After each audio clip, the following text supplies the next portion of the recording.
Babes, you're huge. Oh, please, I hate my calves. At least you guys can wear halters. I've got man shoulders.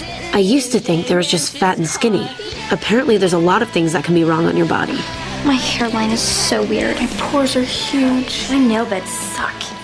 Well, it is easy to pick ourselves apart, but when you take that to the next level and you become self-absorbed, then the problems really begin. Dr. Fabrizio Mancini, health and wellness expert and author of The Power of Self-Healing, is here to take a closer look at how self-obsession happens. And we see this happening a lot, especially with this generation now, don't we? You know, and the interesting thing is that we deal in a world that is all about relationships, whether it's at home with our, families, whether it's at school, whether it's at work, and how we come across to other people is how other people are going to relate to us. So I have found just there's 3 things that you can actually identify within your relationships, whether you're becoming or being perceived as self-absorbed or not.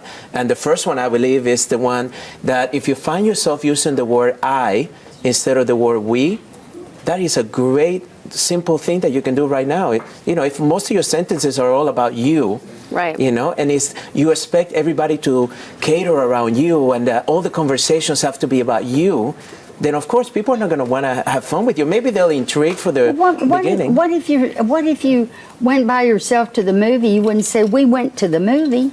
You'd say I went to the movie, or my name. I mean, yeah. I know, we've been saying this, the word I, we shouldn't use it too much. What do you substitute for it? It's just simply indicating that you did something. So what word would you use? I think he's saying like when you're in a group of people to like discuss things that everyone has involved versus like just talking solely about yourself, like I did this, but like yes. I went here. I'm trying to do an example and I can't think of one. I know it, but see, that's what I mean. Right. I get the point that we use I too much, meaning we talk about ourselves. Yeah. We talk about ourselves too much. Well, it's for instance, let's say that you go home. And are you going to talk about everything that happened in your day today? All about, I did this, I did that? No, you asked, tell me about your day. Right. It's just a matter of being just interested in somebody else rather than just yourself. Because the thing is that nobody wants to be in a relationship where the other person is all about them because it's not fulfilling enough.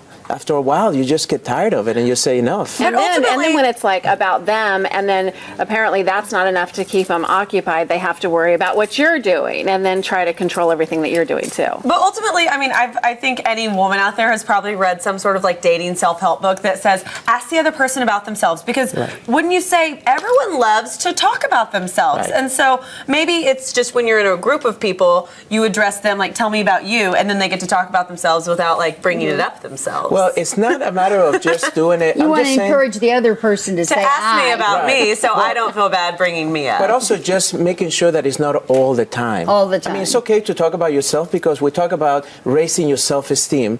And having a high self-esteem is very important. Being confident is very important. The only challenge is when you think that you're the only one that it is, or that the world revolves around only you. And sometimes don't you think that act in itself means that you really don't think very highly of yourself if you're trying to brag and boost yourself up a lot? Well, I have found in my life that the older that I get, I find that it's not about me. It is. I'm so intrigued about everyone else because the reality is that I enrich my lives when I make it about everybody else. So the second thing that I would tell you is if you're looking as to whether you think you're self-absorbed or not, take a look at whether you're judging other people.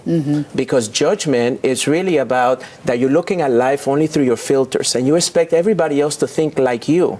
So whether you come from a certain economic background, whether you come from a certain race or a certain religion, all of a sudden you're putting all of these expectations that everybody else should be thinking like me, rather than maybe an expectation of what can I learn from them? They grew up in a whole different environment. How can that enrich my life? Right, and allowing that person to be who they are and make the decisions that they're going to make, and you just be. Well, are you going to be more interested in having a relationship with me if I ask you questions about yourself? Are you telling me, tell me about your background. Tell me a little bit about your work experiences. Tell me what got you here. As long as you really want to hear them and you're not just hearing them so that then you can give your take on how I should be doing. And things would you differently. say that, because, we talk a lot about social media and the effects that it has on, friendships and relationships. Would you say that social media, like Instagram, where people are posting selfies, pictures of themselves for everyone then to comment on, would you say that that's adding to whether it's like narcissism or self-absorption probably to some degree? Well, it's interesting because I was talking to my kids last weekend, and I was just saying to him,